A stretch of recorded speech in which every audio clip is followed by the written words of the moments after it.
Welcome to my channel, and I'm Kathy, and today's Tuesday. Now, can you guess what I'm doing? This little girl, I forget her name, Hannah, little Hannah, 17 months old. She wasn't sexually abused. She wasn't starved to death. I don't think. I haven't read the full story, but she's not the normal way parents would react.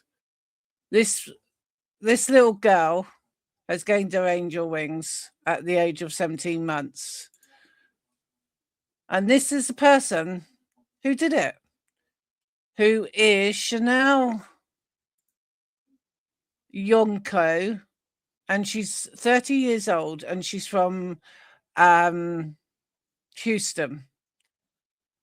Now, it goes on to read, this was published in October 24, but I'm still wanting to give a voice to the voiceless.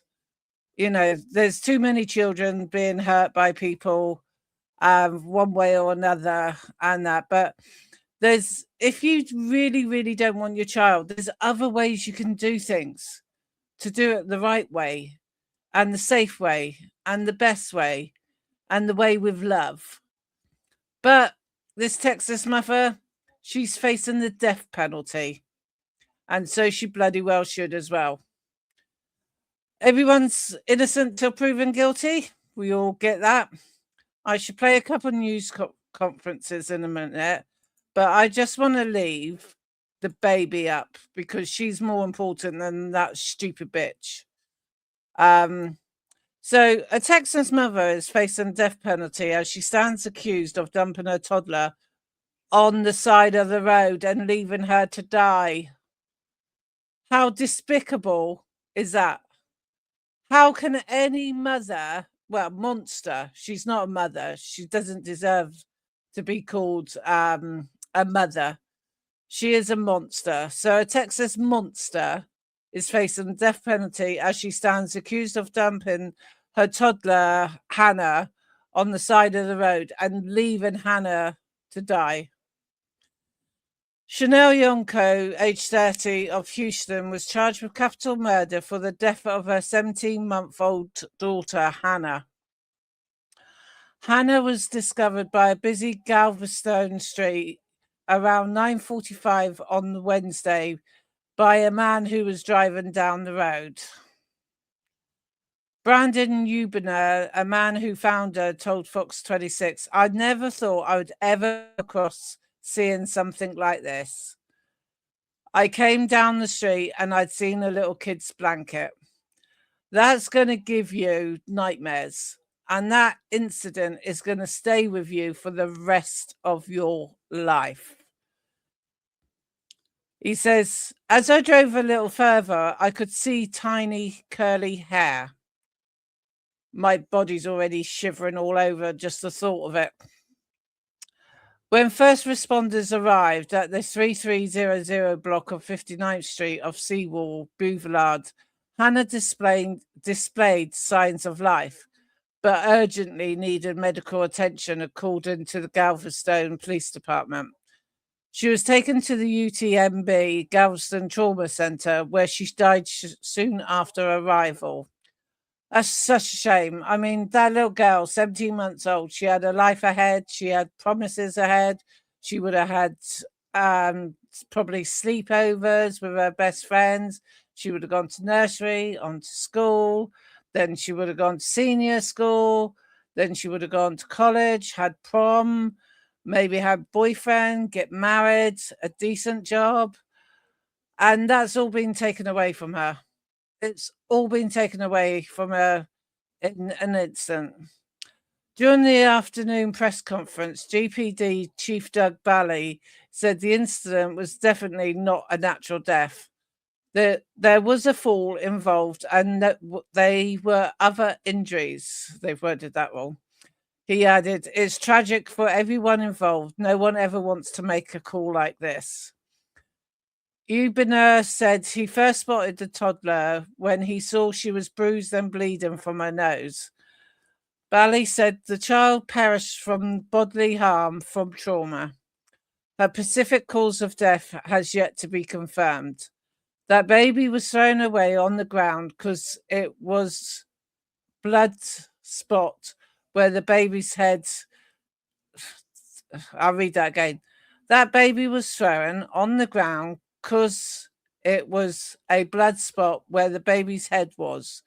That the grammar on that's not right. I know I'm awful for reading out things because of my dyslexia, but I had to read that twice to make sure it wasn't me. And then the sand, you could see like a body mark, a witness told Fox 26.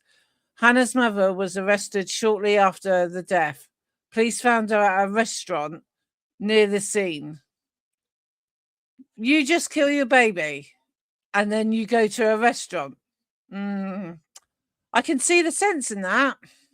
That's what everybody would do. You do something like that, you need to come by a belly full of food, which is probably more food than what the baby ever had. In the press release, Bally said, "This is a horrible crime. All the children deserve to feel safe when around loved ones, especially with their own mother." Well, like I said, she's not a mother, she's a monster. And as I always say about giving a voice to the voiceless, every child deserves a parent, but not every parent deserves a child. And there's so many people that want to start a family, and for some reason, their fertility won't let them. So they struggle and they have to pay thousands of pounds for fertility treatment. And it doesn't always work on the first time either.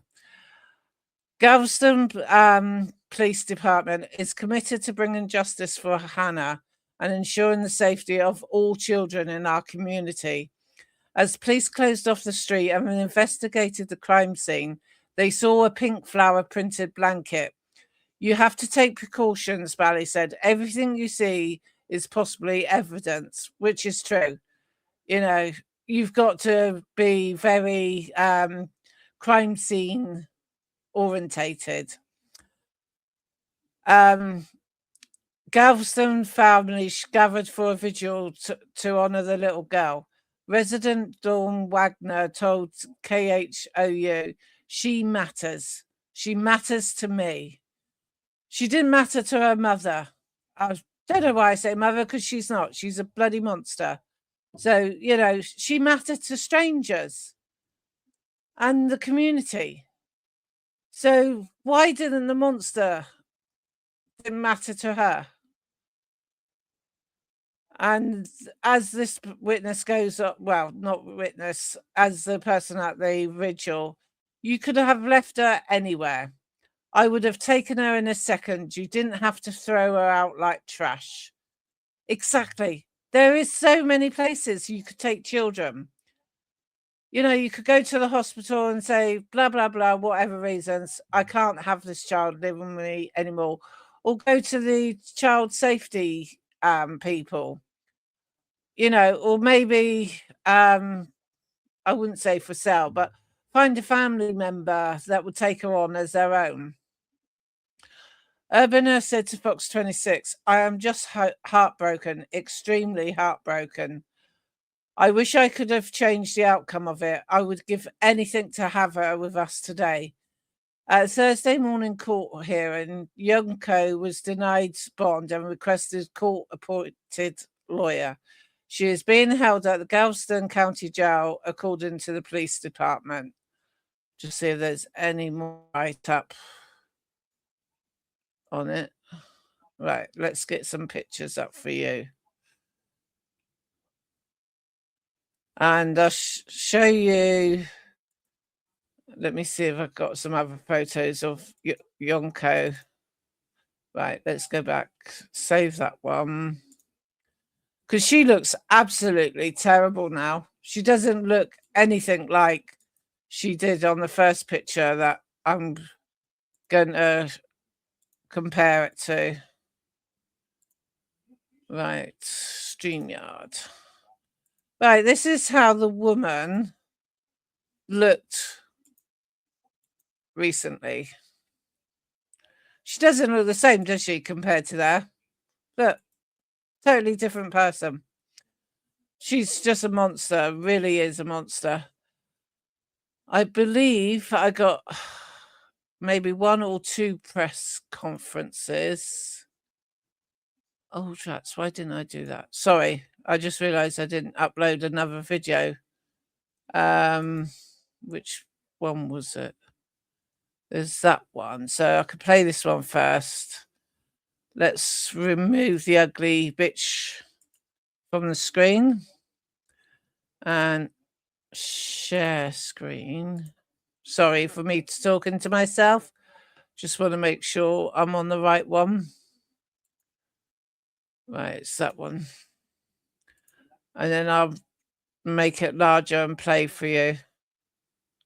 Approximately 9:45 a.m. this morning, our dispatch center received a call for service regarding an unresponsive child laying in the roadway in the 3300 block of 59th Street near the seawall. Our officers responded. Patrol officers responded to the scene. The child had signs of life. Galveston Fire Department and Galveston EMS responded quickly, beginning life-saving treatment very quickly in hopes of reviving the child. The child was then transported to University of Texas Medical Branch Trauma Center here on the island. A short time later, the child was declared deceased there at the trauma center. The child is confirmed to be approximately 17-month-old female. A suspect in this case has been developed and detained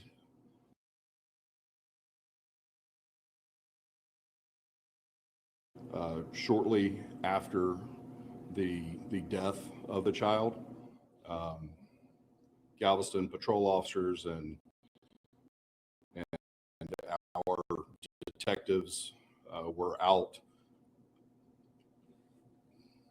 searching for any clues that could bring this case some justice, and developed a suspect in the case.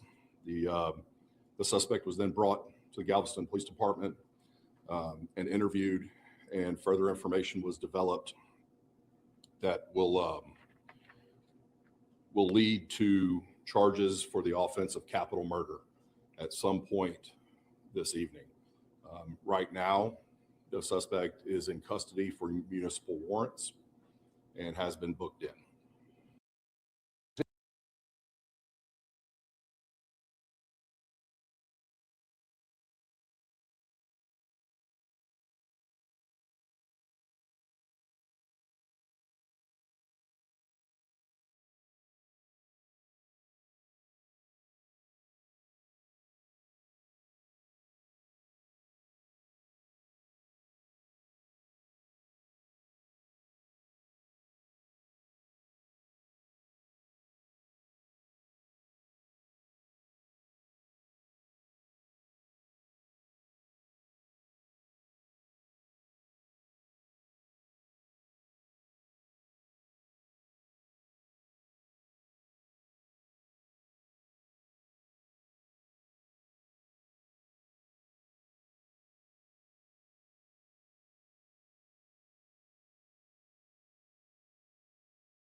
Horrible case. Right now, a mother accused of killing her 17-month-old daughter is on trial in Galveston. Chanel Yanko was escorted to the courthouse this morning. She is charged with capital murder. Her attorneys argue she was insane when she allegedly threw her daughter from a third-floor balcony of a hotel in October of 2024.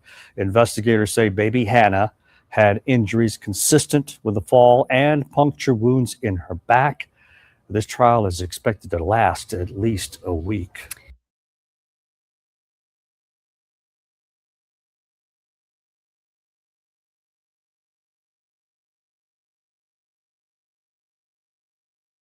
Shocked the community in Galveston, Texas. A 17-month-old girl was found dead after falling from a third-floor balcony, and authorities say her own mother may have caused this fall. But now, prosecutors have made a pivotal decision that changes the stakes for this upcoming trial. We're going to break it down with a Texas-based trial attorney and get her insight.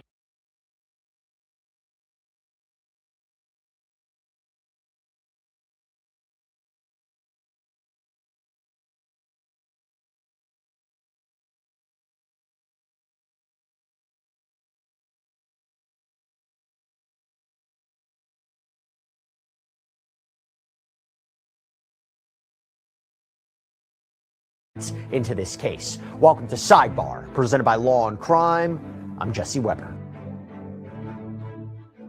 Just a heartbreaking story out of Galveston, Texas, we want to talk about. This Houston woman is facing serious charges after her 17-month-old daughter died in what authorities are describing as a shocking and deliberate act. That's the key. And now prosecutors have made a major decision that changes everything. It changes the whole stakes for this upcoming trial.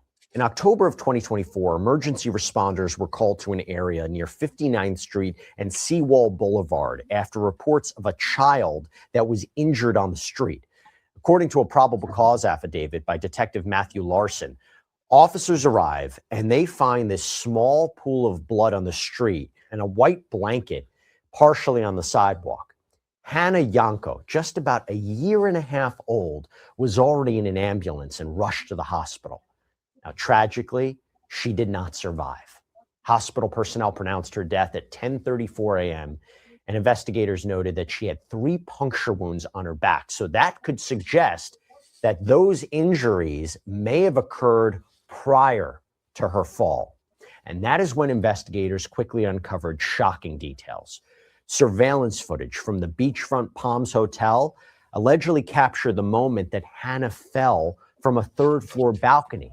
And authorities believe that her mother, 30-year-old Chanel Yanko, intentionally caused this fall. A trash bag recovered from the hotel's parking garage contained a knife, a hotel room key, plastic sand toys, unopened diapers, and snacks. Witness accounts, including statements from Yanko's sister, added even more context. The sisters had been sharing a hotel room with Hannah, and on the morning of the incident, the sister left to meet her fiancé at another hotel. Now, Chanel Yanko apparently later appeared at the Victorian Hotel pushing a stroller, but her sister didn't see Hannah in the stroller, had no reason to believe that the child wasn't there. And when her sister suggested returning to the hotel to get their luggage, Yanko reportedly insisted they shouldn't go back. So police, they acted quickly after reviewing witness statements and the surveillance footage, and they identified Yanko as the suspect. She was arrested at a nearby restaurant. She was charged with capital murder. Pre-trial hearings revealed that she would be represented by counsel, had requested to speak with a lawyer rather than providing statements to police at the time of her arrest. According to Houston Public Media, Yanko even underwent a psychiatric evaluation following her indictment. Psychiatrist Edward Griffin concluded that she was competent to stand trial, meaning she understood the legal process, could participate in her defense, and Yanko reportedly denied using drugs or alcohol, but did disclose that she had sustained past head trauma and occasional forgetfulness. Forensic psychologist Dr. April Alexander has been asked to provide insight into how such evaluations work and how mental health factors might be considered in death penalty cases. And when we talk about Miss Yanko, so ABC 13 dug into her past, and they viewed a marriage certificate for her and an 80-year-old man from 2017. A minute. 2 years. 80 years old. 80. 80. That is crazy. Years after the marriage, the man filed to have it annulled, saying he was tricked into marrying her and that the marriage was never consummated. This, again, according to ABC 13's reporting. And to make matters even worse, Yanko reportedly has a documented history with the Texas Department of Family and Protective Services, which investigates child abuse and neglect. That's according to what a spokesperson for the department told Houston Public Media. And Houston Public Media reports that one of her other children required medical attention in 2019 after being found with, quote, blue lips and a red body in her crib. That incident involved intervention by Child Protective Services, although, to be clear, no neglect charges appear to have been pursued. But that is interesting and that is significant. And by the way, talking significant, there's another significant update that we want to talk about. The Galveston County District Attorney's Office has announced that it will not seek the death penalty at this time. Now, you may think by watching Sidebar, you've seen. Well, if she's probably injured another baby, then the chances are she's done the same, similar to this one, so she should receive the death penalty. Wait a minute, we don't want adverts. To shocking reveals don't want punishment. And now adverts. the question No. point. What does it mean for the DA to decide not to seek the death penalty in a case like this? Because you're talking about the death of a child. I imagine there are probably aggravating factors that would permit the death penalty to be pursued. What does it mean? Why do you think it's not being pursued? So the death penalty in the state of Texas can come into play for multiple reasons. The death of the child is one of those. A person can be charged with capital murder if they are being accused of killing a child, right? So that is one of the ways that a person can be charged with capital murder and also have the death penalty against them. Now, I just got going quickly. it's up to the district attorney's office to make the decision on if they want to pursue it or not. The district attorneys have a range of punishment where the death penalty is the highest when they're being charged with capital murder, right? So they can choose if they want to move forward with that based off of the evidence that is presented to them. So like you just stated, there could be extenuating circumstances, that could be mental health issues, that could be other factors that defense counsel has presented to the DA's office to help them to come to that conclusion. Now, that is this district attorney's decision. If another district attorney comes along prior to them making this agreement final, before she actually agrees to a plea, a different district attorney can make another decision, right? So it's the range of punishment that they can move forward with, and they can choose not to move forward with if they want to or not. Do you think that some of the factors are, if we make this a death penalty case, it's going to extend the whole process? Death penalty cases notoriously can take longer than traditional cases. And there may be a concern, given any kind of mental health considerations, it may be difficult finding a death qualified jury. In other words, jurors who are open to imposing the death penalty if the facts and evidence lead them there. That's a great point, Jesse. I think that one, death penalty cases do take a lot longer than a murder case. A lot of times murder trials can last, weeks. A death penalty case can last even longer than that. And when we talk about finding a jury that is open to the death penalty, especially in a county such as Galveston, it's a smaller county, and you may not have individuals who may be open and who can be completely unbiased, right? Someone who doesn't have views that are for or against the death penalty, but they can have an unbiased opinion about it. And so that is something that when we consider that, that the jury is someone that can be unbiased or not, the prosecution is going to take that into consideration 110%. Now, here's the thing, though. If this was a death penalty case and it was an option for punishment, time and again, we have seen that can be used as a bargaining chip. That can be used to have a defendant plead guilty where the death penalty is taken off the table to avoid a trial, particularly in a case as with this kind of difficult subject matter. I don't imagine prosecutors would want to expose a jury to all this, the photos of all this, if they don't have to. They just, now with the death penalty off the table, that is giving less incentive for Ms. Yanko to plead guilty. Well, I think it's not just the prosecution that wanted to show that to a jury, but if I was defense counsel, I don't know how I would want to, move forward with showing the evidence of a 17-month-old to a jury either. That's not going to go over well. And so defense counsel may be talking with Ms. Yanko about how will that be seen to a jury as well if you were to move forward in a trial setting. So taking the death penalty off of the table may give her some incentive to plea to another plea offer that the state is offering to her instead of moving the case to trial. How do you prosecute a case like this? How do you build a case like this where you're basically saying a mother brutally killed her young daughter in horrific fashion? This is not an easy case. How do prosecutors build a case like this? It's not an easy case. It's not an easy case for anyone to stomach, right? Because there's so many specific details that are just so graphic with this. You have a young child who's thrown over a balcony, who has puncture wounds as well, who is, has broken bones. You have different things that are going on here. And the state has to move forward and actually showing those pictures and that information to a jury. It's going to be a very heart-touching type of trial.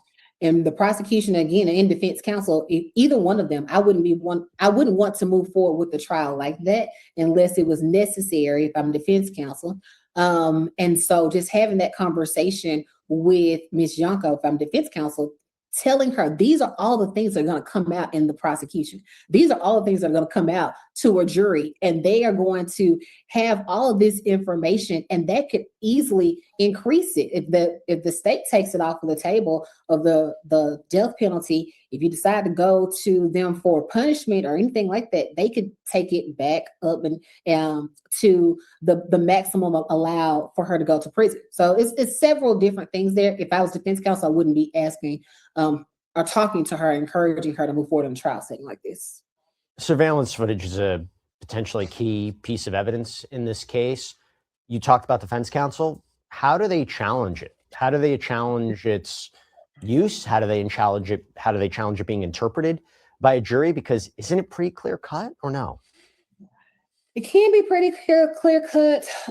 They would have to just make sure that they know, okay, what the evidence from a video was taken from an independent source, right? Is it something that can be admitted into evidence? But most of the time, something like that is going to be able to come into evidence. A court would allow a video to come into evidence like that, and it would be up to the jury to decide on if its value is important for them to decide if it's something that they can use to determine guilt or innocence. So it's more than likely, I'm gonna say 99% of the time, it's coming into evidence. I'll tell you what I think is pretty compelling: the puncture wounds, the trash bag with the various items. When you're talking about physical evidence like that, how do you think that's going to factor into the prosecution's case? I think there's just so much overwhelming evidence in this particular case. Like you just stated, the puncture wounds from the child, the video, the trash bag. If you look, they showed it earlier, but it's a slightly different angle. On her left ear, it looks either it's like deformed, not dissing the baby at all, or what it reminds me of is having an ear pierced and it being pulled out, and then you've like ripped your ear. I could be totally wrong on it, and it could be just camera trickery. The room key that comes in the trash bags. There's just so much overwhelming evidence that could come into play for Ms. Yanko in this case. And so with that being said, we don't know exactly what defense counsel may be talking to the prosecution about, but I presume it's something that is imperative that allowed for them to reduce their offer from the death penalty down to just a murder case. But all of that evidence is still overwhelming, and that is evidence that wouldn't play out well for her in a trial. Because here's the thing, even if the defense, and I don't know if they're going to do this, but even if the defense were to say this was a complete accident, this young girl fell off the balcony, the argument would be you have a mother who's still trying to cover it up and acts like nothing's there and doesn't want to go back to the hotel, is pushing the stroller, the child's not there. I've covered cases before where somebody will say, listen, I didn't kill this person. I panicked. I disposed of the body. I tried to cover it up, but you can't prove I murdered the person. Okay. Doesn't it feel different here? Because the immediate reaction would be call 911. I mean, the immediate reaction, if it was a panic, again, I'm struggling. I'm struggling to find how this could make sense, because the other way of saying it is, in those other cases, is somebody panicked. They didn't want to be, they thought that they would be accused of killing that person. They didn't know what to do. They disposed of the body. But this one feels different when you're talking about a mother and a child, right? It does. I mean, all those things that you just mentioned, but in addition to that, the puncture wounds on the child. That's a thing that I just can't necessarily. Well, they'll have their own expert. They'll have their own to say, oh, those injuries were caused maybe by the fall or something else. Yeah, I mean, that's true. But if I'm a prosecutor, I'm going to be moving forward with, well, do these puncture wounds show or resemble something that is or could have been caused by the fall, right? And the prosecution will have their expert that says, well, no, it wasn't. That was caused by a knife or whatever it may be. And so, I mean, I think that there's just, again, so much evidence against this woman to show that this was intentionally done. There's just so much overwhelming evidence. I don't really see anything that says that this was an accident and that she didn't mean to do this. Talking about what comes into evidence, her reported prior involvement with CPS, those CPS reports, this prior incident with her other child, can any of that be used as evidence in this trial? Is it relevant, or is it too prejudicial? It's definitely relevant. I think it's relevant, but it's up to a judge to determine if it's going to be something that's allowed into evidence for a trial. So prior bad acts, that's going to be something where the state will more than likely raise motions to bring that into evidence, and defense counsel can and should object to allowing any type of prior bad acts to come into evidence. And then it's up to a judge to determine if it is the value of that being allowed into evidence is in fact worth it for the jury to hear. And so it depends on the judge, honestly, because a judge can say yes or no. This is a case that also has that mental health component. They talked about that a psychiatric evaluation was conducted to determine competency. We talked before about past head trauma or memory issues. They're sort of related, sort of not related. What are you taking away from those aspects of this case and how it might factor into a trial? When we talk about mental health, the point that the court cares about is the person competent? Are you competent enough to stand trial? And do you understand right from wrong? Do you understand, what exactly is going on here, right? Do you understand what we're doing here? And so her mental health evaluation determined that she was in fact competent. So everything else will just be what we call mitigating circumstances, mitigating factors in a discussion probably with the prosecution prior to moving forward to a trial. So if we are going back and forth with negotiations with the prosecution, then I would just bring up that information that she's had prior head trauma, she's had memory loss. And who knows, that may be evidence that the state used to reduce it from a capital murder case, right? So that may be something that they did consider. But the court itself, their job is to determine, is she competent? And she was in fact deemed to be competent. Is it possible there's a defense due to significant head trauma, the defendant doesn't recall what happened to her daughter, has no understanding what happened to her daughter, that she acted in a way that maybe doesn't indicate guilt, but indicates a lapse with reality, a lapse with understanding what happened? It's not necessarily, I wouldn't say insanity, but something else. Have you seen anything like that? Yeah, I don't think that rises to the level of insanity, but I get what you're saying there. What I would say is that if she has an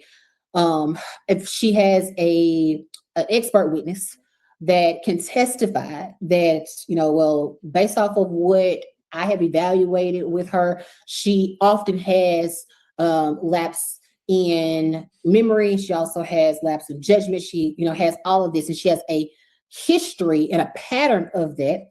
Then that may be something, again, that the court allows into evidence.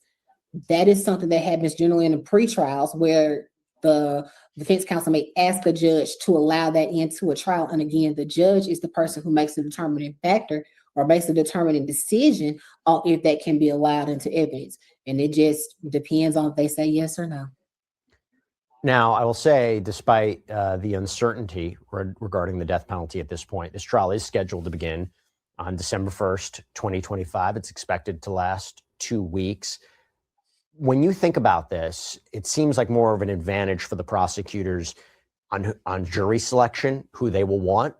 Who does the defense want to sit on a jury like this? Immediately, you're going to want people who do not have small children, right, or have ties to small children. If you're defense counsel on a case like this, and that's the first thing off the top. Then you want to make sure that they are individuals who are have not had any type of feelings towards the death penalty, even if that's taken off the table. I still would want anybody who has views about that on that. I would also, if I was defense counsel, I want someone who understands the gravity of mental health and how it can really impact a person on their day-to-day life, and not just understands it, but they have a view that says that this could really have happened in this case. So someone who's open-minded to that point and not biased against that, to just say, well, no, that couldn't be a factor before they even start. So both sides are going to want someone who can be unbiased and that can have just a fair point to both sides. They come in, they look at the evidence that's presented from both sides, and they can make a determining decision based off of that.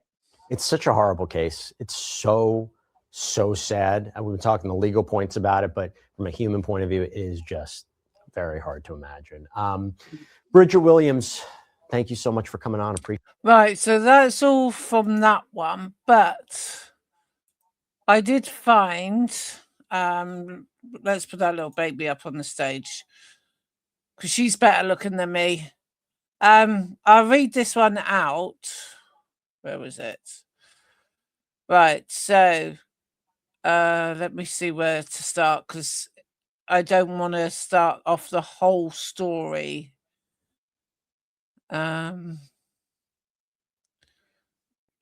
so all it says here is a Galveston County jury returned a guilty verdict on Friday against Chanel Yonko, a Houston woman charged with capital murder in connection to the death of her young daughter. Court documents showed Yonko received automatic life sentence following accusations that she threw her 17-month-old daughter Hannah off a third floor balcony of the Beachfront Palms Hotel in 2024. Chanel's defense attorney, Margaret Hindman, did not immediately comment when contacted Friday by the Houston public media. Court records showed Hindman filed a notice of appeal, and after he client was found guilty. Still bad grammar. So it says the jury weighed Yonko's mental competency, but rejected arguments from a court-appointed attorney that she was insane and believed she was possessed by demons when she threw her child off the balcony. Following the indictment on the capital murder charge, January 2025, several psychiatric evaluations were ordered for Yonko. Edward Griffon, a psychiatric specialist last year, determined Yonko was adequately state role of positions in the legal processes. That's a weird word. And was able to give a detailed account of her time in Galveston leading up to the child's death, and ultimately finding her competent to stand trial. In the interview with Griffon last year, Yonko denied a history of drug or alcohol consumption. Court documents showed she was denied having medical conditions, but stated she had a history with head trauma, experienced periods of forgetfulness. Hannah could be seen on a video falling to the ground from the hotel balcony in Galveston, according to court records. A probable cause affidavit asserts she had been stabbed several times. So that was the puncture wounds they were talking about, that that stupid woman, monster, stabbed her daughter before throwing her off the balcony. I don't know what possesses a person to do that. I really don't. So it says Galveston police around 9:45 a.m. on the 24th of October 2024 responded to calls of an abandoned child laying on the ground and bleeding in the 3300 block of 59th Street. She was discovered lying on the roadway, unresponsive, and transported to the University of Texas Medical Branch Trauma Center, where she was pronounced dead. Detectives discovered a trash bag in the bin inside the hotel parking garage containing a skinning knife with a black handle, plastic sand toys, diapers, a key card for the hotel room where they were staying, according to the affidavit. Child Protective Services documents obtained by the Houston Public Media detail an incident back in 2019 when Chanel's other child was taken to the emergency room of a local hospital. The documents allege that Yonko and the father of that child appeared to be under the influence and in an altered state. State prosecutors in September last year said they did not intend to seek the death penalty against Yonko. That decision was discussed in the middle of evidence discovery hearing, Yonko's attorney confirmed. Former Galveston County District Attorney Jack Roddy previously said office must consider the additional legal requirements in death penalty cases of mitigating circumstances for future dangerous, as well as the liability to prove all necessary legal elements beyond a reasonable doubt. The taking of a human life is government in the name of justice is the most serious decision anyone in the criminal justice system can make, said Roddy. The district attorney's office hasn't sought the death penalty against the defendant, any defendant since 2011. Travis Mullers, a Brazilian county man, was convicted of murdering his 3-month-old son along the Galveston seawall 16 years ago and was executed by lethal injection at Huntsville unit in September. I don't think there's any more pictures. No. So, yeah, so that poor baby, anyone would have taken her, anybody. Even a stranger off the street, if you walked up to someone and said, I can't cope with my daughter, I can't look after her, I'm not in the right state of mind, anybody would have took that child. Hopefully you wouldn't have offered it to a drug addict or a homeless person, because then all go through the routes of child trafficking, because that would end badly too. But that little girl's now gained her angel wings, and I hope she's having fun up there and they're playing around with all the other little babies. But she'll forever be 17 months old. She won't suffer any pain where she is now because she's in heaven.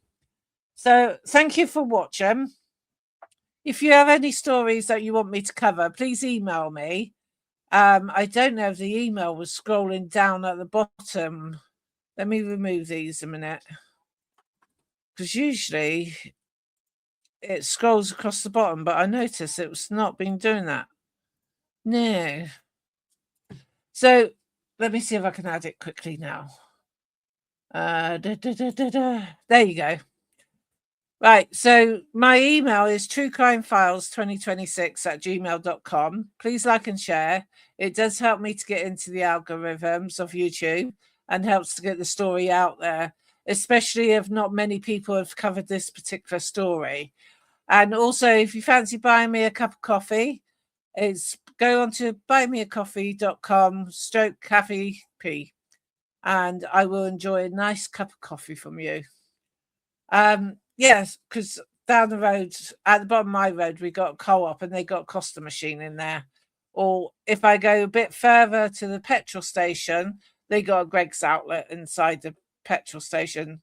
So I can always go and get a cup of coffee, and I can have my cup of coffee while I'm presenting. So yes, so please put in the comments what you think of this story. If you've heard of it before, you know, some people, even though it's over a year old, some people may have never even heard of this story. So, you know, I was just trying to get it out there because the voiceless, we need to give a voice to the voiceless. So you actually leaving your DNA on that like button are giving the voice to the voiceless, along with my army, because children need someone to stick up for them, definitely. Right, I'm going now. I don't know if I'm going to have a rest now or if I'm going to find another story to do. But often enough, when I'm on the road to, you know, energetic, and I keep finding stories just like that, then I often do 6 in a day, but then I schedule them at different times to come out, so they don't all come out in one day. Once I hit about 75 subscribers, I will be doing live videos. The only reason why I'm pre-recording these now and then just dropping them down is because about 10 days ago I did a live and not one person came into the chat. I would have loved one person, just one, but not one. So I got my old violin out and started playing an old sad song, which then made me cry. So I've set myself a target. As soon as I hit 75 subscribers, I will then start doing lives, and I will probably schedule a live at least once a day and still drop off those pre-recorded ones as well. But like with when I do lives, you can still watch it at your leisure. You know, I'm not going to force you to come into a live and start chatting with me, which I would like, because it'd be nice to be able to react to by subscribers. But yeah, so I'm off now. So I hope you have a really blessed day and you enjoy whatever you're doing. And just think of that little baby Hannah. You know, when you go to sleep tonight, just think of her up in there with her angel wings now. She's out of harm's way. She's away from that monster and she's enjoying life up there. All right then. Bye now.